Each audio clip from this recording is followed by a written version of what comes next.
Hello everyone, my name is Syafiq dan Hajianto and this is the first project or my UTS untuk interpreting,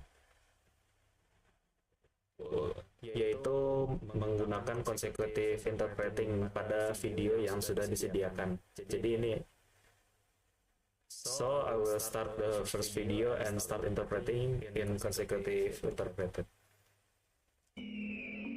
For almost a decade, scientists chased the source of a deadly new virus through China's tallest mountains and most isolated caverns. Selama hampir satu dekade, para ilmuwan mengejar sumber virus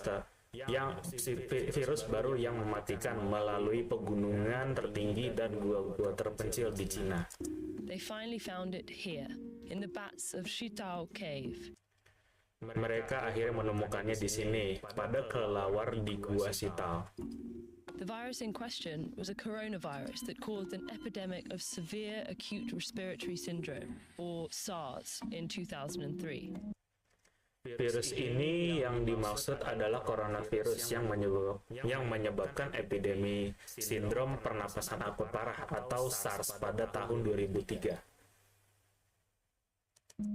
Coronaviruses are a group of viruses covered in little protein spikes that look like a crown, or corona in Latin. Coronavirus adalah sekelompok virus yang ditutupi oleh duri protein kecil yang terlihat seperti mahkota atau corona dalam bahasa Latin. There are hundreds of known coronaviruses. Ada ratusan coronavirus yang diketahui. 7 of them infect humans and can cause disease. 7 diantaranya menginfeksi manusia dan dapat menyebabkan penyakit. The coronavirus SARS-CoV causes SARS, MERS-CoV causes MERS, and SARS-CoV-2 causes the disease COVID-19. Coronavirus SARS-CoV menyebabkan SARS, MERS-CoV menyebabkan MERS, dan SARS-CoV-2 menyebabkan penyakit COVID-19. Of the 7 human coronaviruses, 4 cause colds, mild, highly contagious infections of the nose and throat.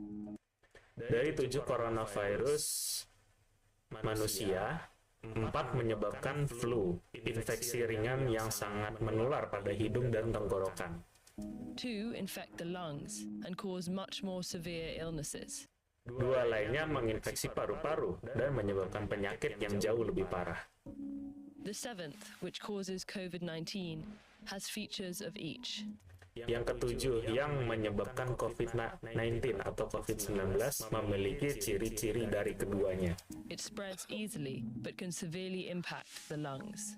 Virus ini menyebar dengan mudah tetapi dapat berdampak parah pada paru-paru. When an infected person coughs, droplets containing the virus spray out. Ketika orang terinfeksi, batuk-batuk, tetesan yang mengandung virus akan tersembur keluar. The virus can infect a new person when the droplets enter their nose or mouth. Virus ini dapat menginfeksi orang lain atau orang baru ketika tetesan tersebut masuk ke hidung atau mulut mereka. Coronaviruses transmit best in enclosed spaces where people are close together. Coronavirus menular paling baik di ruang tertutup, di mana orang-orang berada dalam jarak dekat. Cold weather keeps their delicate casing from drying out, enabling the virus to survive for longer between hosts. Cuaca dingin menjaga selubung halusnya agar tidak mengering, sehingga memungkinkan virus bertahan lebih lama di antara inap. While UV exposure from sunlight may damage it. Sementara paparan sinar UV pada matahari atau dari matahari dapat merusaknya. These seasonal variations matter more for established viruses. Variasi musiman ini lebih berpengaruh bagi virus yang sudah lama ada. But because no one is yet immune to a new virus, it has so many potential hosts that it doesn't need ideal conditions to spread. Namun karena belum ada yang kebal terhadap virus baru, ia memiliki begitu banyak calon inang sehingga tidak memerlukan kondisi ideal untuk menyebar. In the body, the protein spikes embed in the host cells and fuse with them, enabling the virus to hijack the host cell's machinery to replicate its own genes. Di dalam tubuh, duri protein menancap pada sel inang dan menyatu dengannya, memungkinkan virus untuk membajak mesin sel inang untuk mereplikasi gennya sendiri. Coronaviruses store their genes on RNA. Coronavirus menyimpan gen mereka pada RNA. All viruses are either RNA viruses or DNA viruses. Semua virus merupakan virus RNA atau virus DNA. RNA viruses tend to be smaller, with fewer genes, meaning they infect many hosts and replicate quickly in those hosts. Virus RNA cenderung lebih kecil dengan gen yang lebih sedikit, yang berarti mereka menginfeksi banyak inang dan bereplikasi dengan cepat pada inang tersebut. In general, RNA viruses don't have a proofreading mechanism, whereas DNA viruses do. Secara umum, virus RNA tidak memiliki mekanisme pemeriksaan ulang atau proofreading, sedangkan virus DNA memilikinya. So, when an RNA virus replicates, it's much more likely to have mistakes called mutations. Jadi ketika virus RNA bereplikasi, kemungkinan besar akan terjadi kesalahan yang disebut mutasi. Many of these mutations are useless or even harmful. Banyak dari mutasi ini tidak berguna atau bahkan berbahaya. But some make the virus better suited for certain environments, like a new host species. Tetapi beberapa di antaranya membuat virus lebih cocok untuk lingkungan tertentu, seperti spesies inang baru. Epidemics often occur when a virus jumps from animals to humans. Epidemi sering terjadi ketika virus berpindah dari hewan ke manusia. This is true of the RNA viruses that cause the Ebola, Zika, and SARS epidemics, and the COVID-19 pandemic. Hal ini berlaku pada virus RNA yang menyebabkan epidemi Ebola, Zika, SARS, dan pandemi COVID-19 atau COVID-19. Once in humans, the virus still mutates. Setelah berada di dalam manusia, virus tersebut tetap bermutasi. Usually not enough to create a new virus, but enough to create variations or strains of the original one. Biasanya tidak cukup untuk menciptakan virus baru, tetapi cukup untuk menciptakan variasi atau galur atau versi lainnya dari virus aslinya. Coronaviruses have a few key differences from most RNA viruses. Coronavirus memiliki beberapa perbedaan utama dari kebanyakan virus RNA lainnya. They're some of the largest, meaning they have the most genes. Mereka termasuk yang terbesar, yang berarti mereka memiliki gen terbanyak. That creates more opportunity for harmful mutations. Hal itu menciptakan lebih banyak peluang bagi mutasi yang lebih berbahaya. To counteract this risk, coronaviruses have a unique feature, an enzyme that checks for replication errors and corrects mistakes. Untuk melawan resiko ini, coronavirus memiliki fitur unik, sebuah enzim yang memeriksa kesalahan replikasi dan memperbaiki kesalahan tersebut. This makes coronaviruses much more stable, with a slower mutation rate than other RNA viruses. Ini membuat coronavirus yang lebih lambat dibandingkan virus RNA lainnya. While this may sound formidable, the slow mutation rate is actually a promising sign when it comes to disarming them. Meskipun ini terdengar menakutkan, tingkat mutasi lambat sebenarnya adalah tanda yang menjanjikan dalam hal melumpuhkan mereka. After an infection, our immune systems can recognize germs and destroy them more quickly if they infect us again, so they don't make us sick. Setelah infeksi, sistem kekebalan tubuh kita dapat mengenali kuman dan menghancurkannya lebih cepat jika mereka menginfeksi kita lagi, sehingga kita tidak jatuh sakit. But mutations can make a virus less recognizable to our immune systems and therefore more difficult to fight off. Mutasi dapat membuat virus kurang dikenali oleh sistem kekebalan kita dan karena itu lebih sulit untuk dilawan. They can also make antiviral drugs and vaccines less effective because they're tailored very specifically to a virus. Mutasi juga dapat membuat obat antivirus dan vaksin menjadi kurang efektif karena dirancang secara sangat spesifik untuk suatu virus. That's why we need a new flu vaccine every year. The influenza Itulah sebabnya kita memerlukan vaksin flu baru setiap tahunnya. virus mutates so quickly that new strains pop up constantly. Virus influenza bermutasi sangat cepat sehingga galur-galur baru atau sejenisnya baru muncul terus-menerus. The slower mutation rate of coronaviruses means our immune systems, drugs, and vaccines might be able to recognize them for longer after infection and therefore protect us better. Tingkat mutasi coronavirus yang lebih lambat berarti sistem kekebalan obat-obatan dan vaksin kita mungkin dapat mengenalinya lebih lama setelah infeksi dan karenanya melindungi kita dengan lebih baik. Still, we don't know how long our bodies remain immune to different coronaviruses. Namun kita belum tahu berapa lama tubuh kita tetap kebal terhadap coronavirus yang berbeda. There's never been an approved treatment or vaccine for a coronavirus. Belum pernah ada pengobatan atau vaksin yang disetujui untuk coronavirus. We haven't focused on treating the ones that cause colds. Kita tidak berfokus pada pengobatan jenis yang menyebabkan flu biasa. And though scientists began developing treatments for SARS and MERS, the epidemics ended before those treatments completed clinical trials.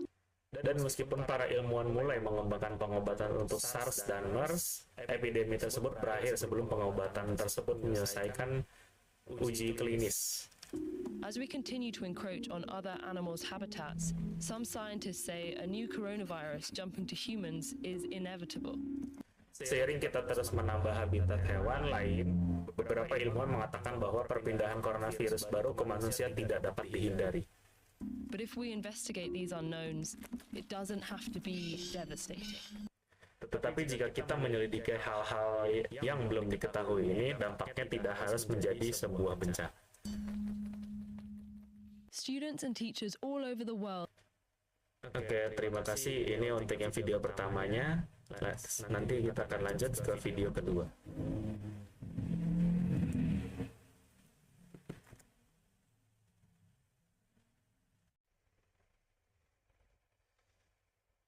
Baiklah. This is the second part of this project to interpret.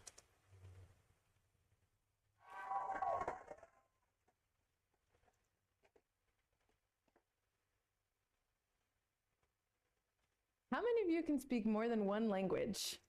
Berapa banyak dari kalian yang bisa berbicara lebih dari satu bahasa? Now keep your hands up if you can speak more than two. Sekarang tetap angkat tangan Anda jika Anda bisa berbicara lebih dari dua bahasa. And how about three? Dan bagaimana dengan tiga bahasa? Hey, very impressive. But did you know that you actually could have easily learned 25 languages? Baiklah, sangat mengesankan. Tetapi tahukah Anda bahwa sebenarnya Anda bisa dengan mudah mempelajari 25 bahasa? It's true.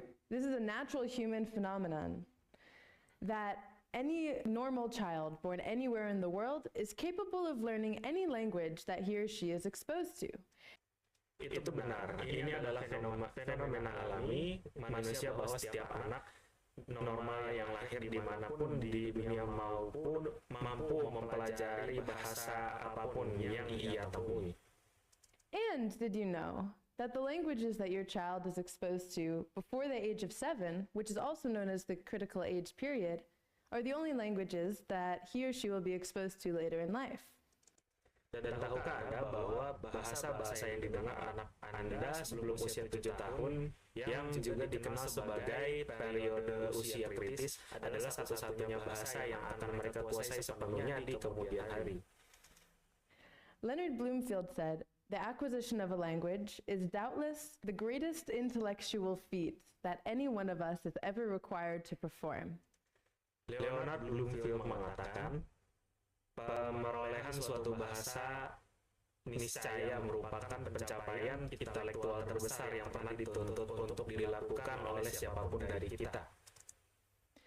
So I asked myself and some others in the overseas student program here, why do we learn languages?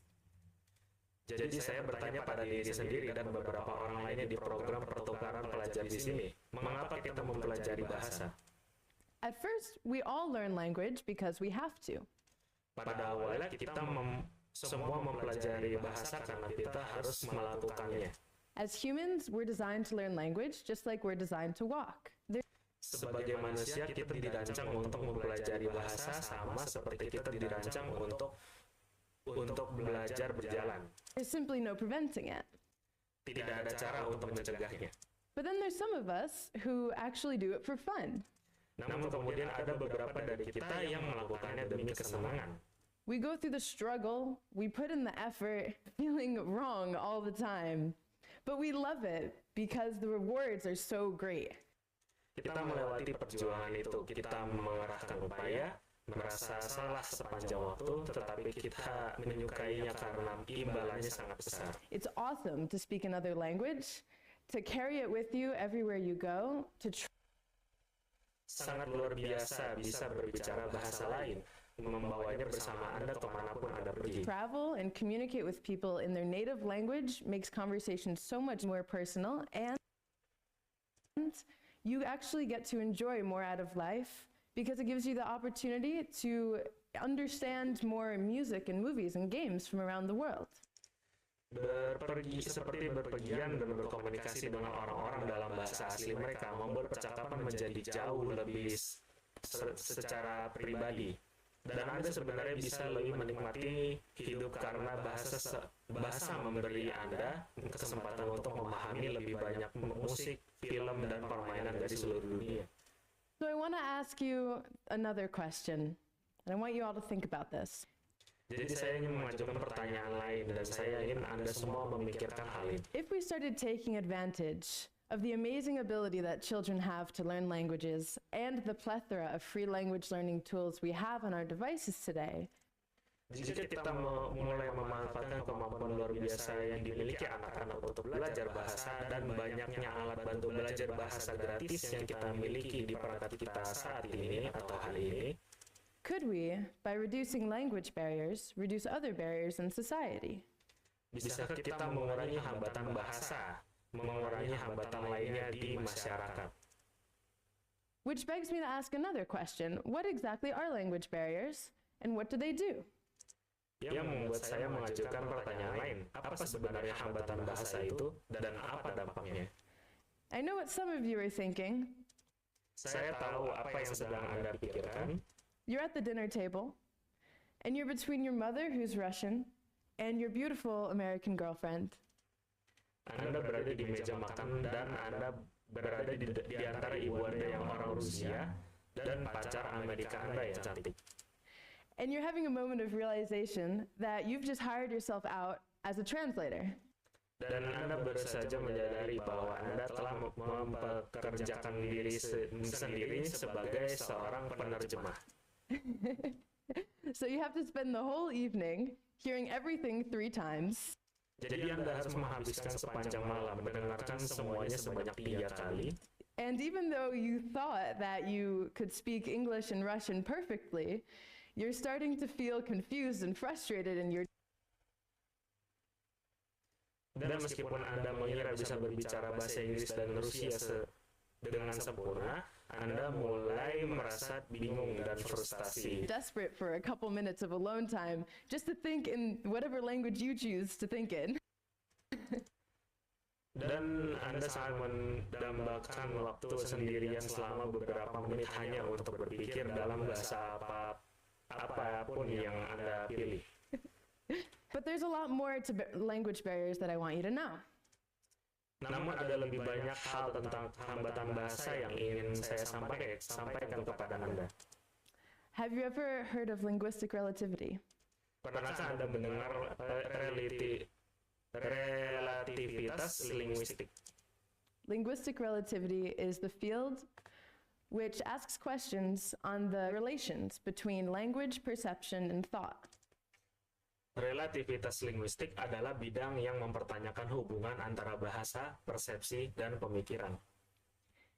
The core theory is called the deterministic theory. It's scientifically proven, and it states that the language you speak shapes the way you think and influences your behavior. Teori intinya disebut teori deterministik. Ini terbukti secara ilmiah dan menyatakan bahwa bahasa yang Anda gunakan membentuk cara Anda berpikir dan mempengaruhi perilaku Anda. The fathers of linguistic relativity, Benjamin Whorf and Edward Sapir, also state that if a word doesn't exist in your language, you won't know the concept.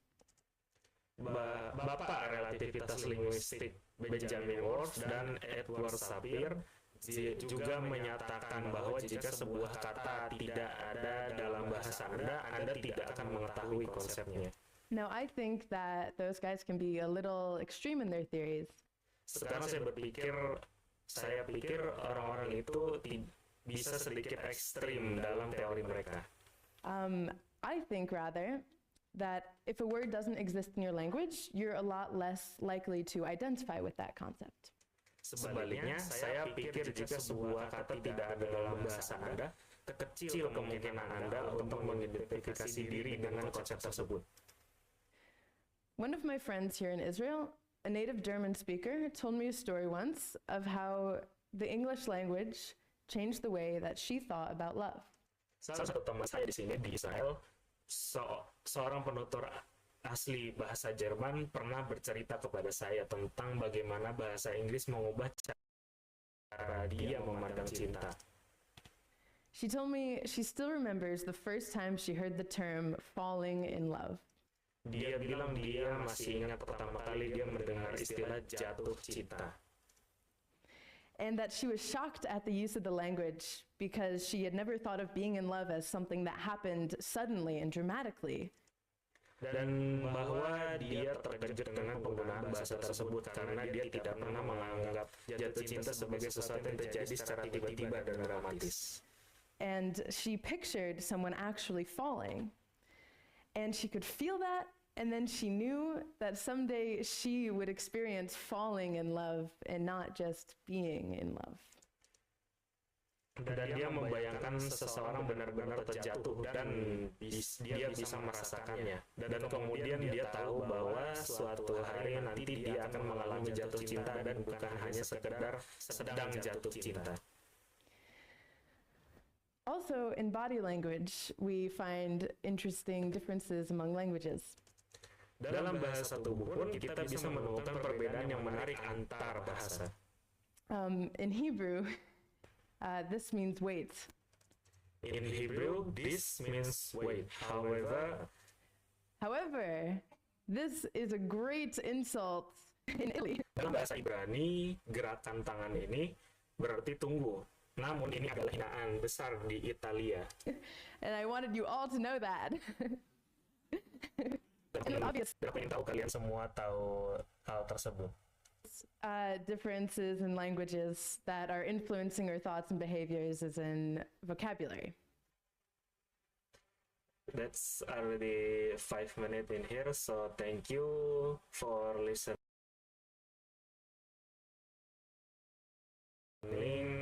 and watching my video, and thank you all.